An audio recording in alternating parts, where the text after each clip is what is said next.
की 2 बूंदों से 7 सागर हारे हैं जब मेहंदी वाले हाथों ने मंगलसूत्र उतारे हैं। जी हाँ, कुछ ऐसा ही मंजर था 14 फरवरी 2019 को जब सीआरपीएफ के 45 जवानों ने अपने प्राणों की आहुति दे दी थी। उस दिन तिरंगा पहनाने से ज्यादा कफन के लिए इस्तेमाल हो रहा था। आदरणीय अध्यक्ष महोदय, सम्मानीय निर्णायक मंडल एवं उपस्थित साथियों, मैं सीआईएसएफ से उप निरीक्षक पिंटू राम मीना आज के वाद विवाद के विषय को केंद्रित करते हुए विपक्ष में अपने विचार प्रस्तुत करना चाहूंगा। महोदय, मैं एक सैनिक हूं और मेरे लिए तो संविधान ही गीता है, बाइबल है, कुरान है तथा भारतीय संविधान के अनुच्छेद 33 के तहत मेरे मौलिक अधिकार इसलिए छीने गए हैं ताकि मैं देश की रक्षा कर सकूं, देश के आत्मसम्मान और मान मर्यादा को बचा सकूं। उतना ही नहीं, माननीय सर्वोच्च न्यायालय द्वारा 1964 में रामस्वरूप बनाम भारत संघ मामले में स्पष्ट किया है कि एक सैनिक के लिए राष्ट्रीय सुरक्षा ही सर्वोपरि है।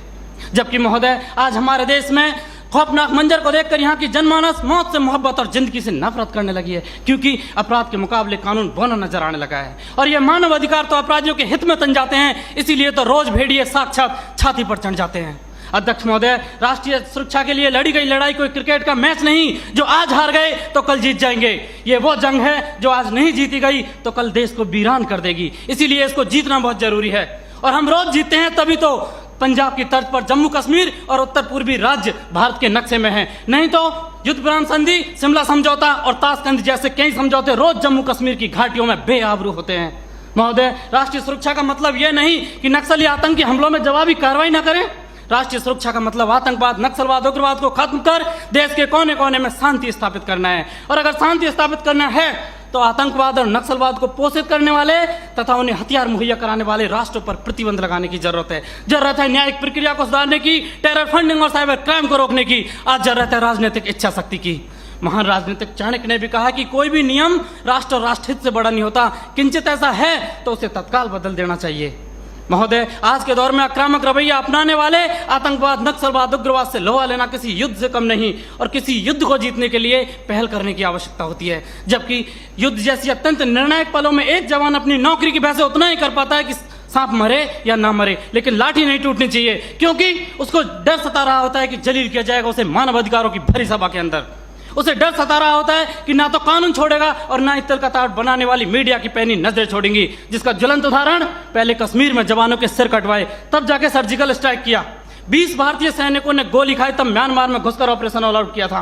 45 जवानों ने शहादत दी तब बालाकोट एयर स्ट्राइक की। काश ये एयर स्ट्राइक, सर्जिकल स्ट्राइक और ऑपरेशन ऑल आउट पहले ही हो गए होते तो एक पत्नी का सुहाग, एक बुढ़े माँ बाप की बुढ़ापे की लाठी, एक बहन की राखी और एक बच्चे का भविष्य अंधकार में नहीं होता। महोदय, डॉक्टर भी कैंसर का इलाज करता है तो संक्रमित कोशिका को काट कर फेंक देता है ताकि वो नासूर ना बने, और आज हमारे देश में आतंकवाद, नक्सलवाद और उग्रवाद तो उससे भी गंभीर समस्या बने हुए। ये 1 नहीं, 2 नहीं, 3 नहीं, हजारों निर्दोष लोगों की जान ले लेते हैं। महोदय, मेरे विपक्षी साथी किन दरिंदों के लिए मानव अधिकारों की दुआई दे रहे हैं? उनके लिए जो विश्व के सबसे बड़े लोकतंत्र में सत्ता का गलियारा बंदूक की नली से नापना चाहते हैं, या फिर उनके लिए जो राजनीतिक शून्य, आर्थिक विफलता और अराजकता फैलाना चाहते हैं, या फिर उनके लिए जिन्होंने 38 भारतीय नागरिकों को इराक के मौसूल में मौत के घाट उतार दिया था और उनके घर वालों की पथराई आंखों को मिला भी तो सिर्फ ताबूत और ताबूत में मृत्यु प्रमाण पत्र, या फिर उनके लिए जो राष्ट्र विरोधी नारे लगाते हैं, अब जलम शर्मिंदा है, तेरे कातिल जिंदा है, कौन है अफजल का कातिल, भारतीय संविधान या सर्वोच्च न्यायालय? क्यों दरकिनार करना चाहते हैं मेरे विपक्षी साथी इन सब घटनाओं को? क्योंकि साथ सच्चाई को बर्दाश्त करने की क्षमता नहीं रह गई आपके अंदर। महोदय, सच ये है कि हमारी बंदूक की नली से निकली हुई गोली को 1000 बार सोचना पड़ता है कि उसे कब, कहां और किसे लगना है, जबकि एक आतंकवादी की गोली को कोई निर्णय लेने की आवश्यकता नहीं होती। एक जवान की उंगली अगर ट्रिगर पर है तब हम यहाँ खुली हवा में सांस लेते हैं। -40 डिग्री तापमान पर एक जवान अपनी हड्डियां गलाता है तब हमें सहूलियत मिलती है बुद्धिजीवियों की तरह बातें करने की, सहूलियत मिलती है संवेदनशील होने की, डिस्को जाने की और त्योहार मनाने की। अध्यक्ष महोदय, सच्चाई यह है कि दुश्मन देश के बाहर ही नहीं, देश के अंदर भी हो सकता है। मंदिर, मस्जिद और गुरुद्वारे में भी हो सकता है, यहां तक कि सदन के अंदर भी हो सकता है, जिसे नकारा नहीं जा सकता। और ये मेरी जिम्मेदारी है कि बाहर भीतर हर तरफ देश की रक्षा करूं, और ऐसा करते वक्त अगर मेरे और मेरे परिवार के मानव अधिकारों को कुचलना भी पड़ा तो मेरे लिए सौभाग्य की बात होगी। अंत में फैसला माननीय निर्णायक मंडल के ऊपर छोड़ते हुए भूतपूर्व प्रधानमंत्री श्री अटल बिहारी वाजपेयी जी की चंद पंक्तियों के साथ मेरी वाणी को विराम देना चाहूंगा कि ये बंधन की भूमि है, अभिनंदन की भूमि है, ये तर्पण की भूमि है, ये अर्पण की भूमि है, इसका कंकर कंकर शंकर है, इसका बिंदु बिंदु गंगा जल है। हम जिएंगे तो इसके लिए, मरेंगे तो इसके लिए, और मरने के बाद गंगा में बहती हुई हमारी अस्थियों से कोई कान लगाकर सुनेगा तो सिर्फ एक ही आवाज आएगी, भारत माता की जय। मैं इंस्पेक्टर जीडी राजप्रकाश मिश्रा, भारत तिब्बत सीमा पुलिस बल की तरफ से आज के वाद विवाद प्रतियोगिता का विषय मानव अधिकारों का अनुपालन करते हुए देश में आतंकवाद और उग्रवाद से प्रभावी तरीके से निपटा जा सकता है कि विपक्ष में अपना विचार रखना चाहूंगा। महोदय, बात चाहे सीमा सुरक्षा की हो या देश की आंतरिक सुरक्षा की हो, हमारे सुरक्षा बल अपने कर्तव्यों का निर्वहन काफी अच्छे तरीके से कर रहे हैं, परंतु कभी कभी हालात और परिस्थितियां इतनी खराब हो जाती है जब हमें राष्ट्र सुरक्षा में या आत्मरक्षा में कठोर कदम उठाने पड़ते हैं। जब हमारा सामना इन उग्रवादियों और आतंकवादियों से होता है तो ये हमारा स्वागत किसी फूलों के हार से नहीं, बल्कि हमारा स्वागत करते हैं गोलियों की बौछार से और अत्याधुनिक हथियारों से।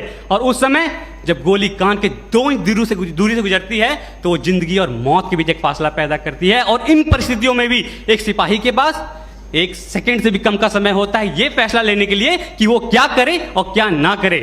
जबकि आज हमारे देश में एक न्यायपालिका को भी एक फैसला लेने में कई दशक लग जाते हैं। आसान नहीं होता फौजी कहलाना, आसान नहीं होता फौजी कहलाना। जज्बातों को पिघलाकर रगों में लोहा भरना पड़ता है। जम्मू कश्मीर में हमारे 5,500 से अधिक जवान शहादत को प्राप्त हो चुके हैं, तो वही नक्सल प्रभावित क्षेत्रों में 3,000 से अधिक जवान शहादत को प्राप्त हो चुके हैं। हमें सीख लेनी चाहिए श्रीलंका सरकार से, जिन्होंने अपनी सेना को खुली छूट दी और लिट्टे जैसे आतंकवादी संगठन पर उन्होंने काबू पाया। तो हमें सीख लेनी चाहिए अमेरिका सरकार से भी, जिन्होंने अफगानिस्तान, इराक और सीरिया जैसे देश में भी आतंकवाद को खत्म करने की एक पहल की और उन्हें काफी हद तक सफलता भी मिली। जबकि हमारे देश में एक अधिकारी द्वारा जब एक पत्थरबाज को गाड़ी से बांधकर अपनी टीम को सुरक्षित बचाया जाता है तो लोग उस पत्थरबाज के मानवाधिकार की हनन की बात करते हैं। तो मैं आपको बताना चाहता हूं, अगर 10 व्यक्तियों की जान को बचाने के लिए एक व्यक्ति के मानवाधिकार का हनन कुछ समय के लिए हो भी जाए तो ये किसी भी सैद्धांतिक धरातल पर गलत नहीं है। आज लोहे का स्वाद लोहार से नहीं बल्कि उस घोड़े से पूछना चाहिए जिसके मुंह में लगाम लगी होती है। 1958 में हमारे देश में अस्फा जैसे कठोर कानून लाए गए और पूर्वोत्तर के राज्यों में जहां पर उग्रवाद अपनी चरम सीमा पर था उसे खत्म करने के लिए वहां लागू किया गया। और उसकी सफलता को देखते हुए 1990 में इसे जम्मू कश्मीर में भी लागू किया गया, जो आज भी आतंकवाद का कमर तोड़ने का काम कर रहा है और इसे हटाने के लिए अलगाववादी नेता अपना राग अलापे रहते हैं। तो पंजाब क्षेत्र में भी जब आतंकवाद अपनी चरम सीमा पर था तो हमारे सुरक्षा बलों द्वारा और सरकार द्वारा कठोर कदम उठाए गए और वहां से भी आतंकवाद को जड़ से खत्म किया गया। हमारे महान अर्थशास्त्री चाणक्य ने भी कहा है कि अगर राष्ट्र की सुरक्षा के लिए हमें साम दाम दंड भेद की नीति अपनानी पड़े तो उसे अपनानी चाहिए। और महाभारत में भी जब अर्जुन ने अपने सगे संबंधियों को सामने देखते हुए शस्त्र को नीचे कर दिया था तो भगवान श्री कृष्ण ने उन्हें प्रेरित करते हुए कहा था कि हे पार्थ, अपना शस्त्र उठाओ और कर्म करो। आज मानवाधिकार की बेड़ियों में बंधे होने के कारण हमारे सुरक्षा बलों को आतंकवाद और उग्रवाद से निपटने में काफी परेशानियों का सामना करना पड़ता है और इसका फायदा हमारा पड़ोसी मुल्क मानव अधिकार को एक हथियार की तरह इस्तेमाल करके करता है, जिससे हमारे जवानों का मनोबल टूटता है। आज हमारे देश में कुछ क्षेत्र ऐसे भी हैं, अगर वहां पे कठोरता से कदम ना उठाए जाएं तो उस क्षेत्र को हमारे देश से अलग होते समय नहीं लगेगा। आज हमारे देश में निष्कर्ष स्वरूप में यह कहना चाहूंगा कि हमें हमारे सुरक्षा बल मानव मूल्यों को ध्यान में रखते हुए अपने कर्तव्य का निर्वहन काफी अच्छे तरीके से कर रहे हैं, परंतु कभी कभी हालात और परिस्थितियां इतनी खराब होती है कि हमें कठोरता से काम करने पड़ते हैं। जबकि हमारे मानव मूल्यों को ध्यान में रखते हुए हमारे सुरक्षा बल हमारे देश में समय समय पर आने वाले प्राकृतिक आपदा के समय काफी अच्छा काम करते हैं और सीमावर्ती इलाकों में भी सिविक एक्शन प्रोग्राम और बॉर्डर एरिया डेवलपमेंट जैसे प्रोग्राम चलाकर लोगों के मानव मूल्यों को बढ़ाते हैं।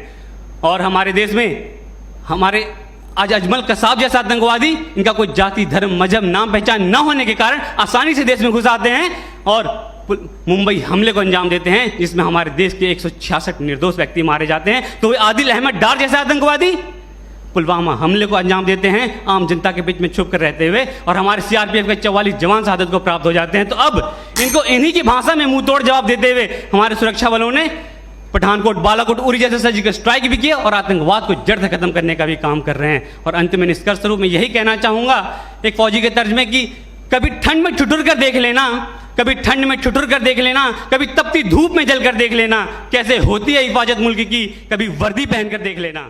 जय हिंद, जय भारत।